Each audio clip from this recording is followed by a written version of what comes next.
I am the ancient ruins of the castle on the cold, still British shores, strong and determined. Solid stone standing the test of time through invading legions and armies. I am the rolling green hills and soft grasslands that continue for miles over the Welsh land, speckled here and there with stone buildings and herds of downy white sheep. The breaking waves of the Celtic Sea remains the only thing to interrupt the infinite green. Strong and determined and prideful, I am the descendant of a royal country. I am from the humble knights, maidens, and countrymen of the land, my family crest forever embroidered on the arms of the Price men in my family. I am the legacy of that symbol. The passion of the red and the strength of the black mixed upon the shield, forever guarded by the mighty griffin perched on top. I am the soft rose it carries in its mouth. Virtus praenumen, virtue is preferable to power.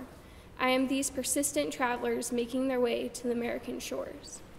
I am the lives of my grandparents and great-grandparents, spending their days slowly, nestled in the woods of West Virginia, outside the commotion of a big city.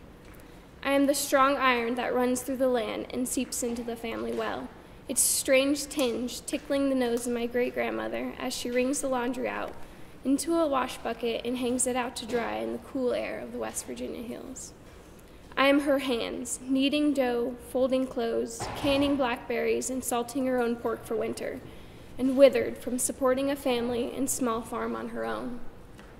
I am the room in that small house on that small farm that contains the faces of my ancestors. Picture upon picture lined along the walls, stuffed in drawers, buried in chests, hidden in dark corners. Each yellowing page belongs to a face and a name.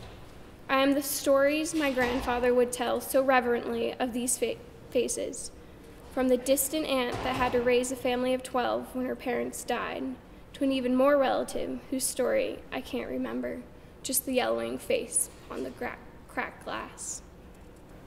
I am the story of my great-grandfather, a man courageous enough to serve his country and earn a Purple Heart in World War II, but not courageous enough to stay with his family and raise his son. I am courageous. I am the rebel child in my never-ending quest to be good. I am from a string of addicts and alcoholics, the redemption from a drugged-out family and unreliable relatives, beaten and slain by the dragons and diseases in their own mind. I am a con man's daughter and a single mother's triumph, the child of a lost father, lost in seeking a higher father. I am their mistakes and their pain, weary not to repeat the path that they have chosen. I am the only one in 3 generations to pursue a higher education. I am not allowed to fail, for I am the achiever, the believer, and the dreamer that one day succeed in a life that they never had. I am the hope for my family.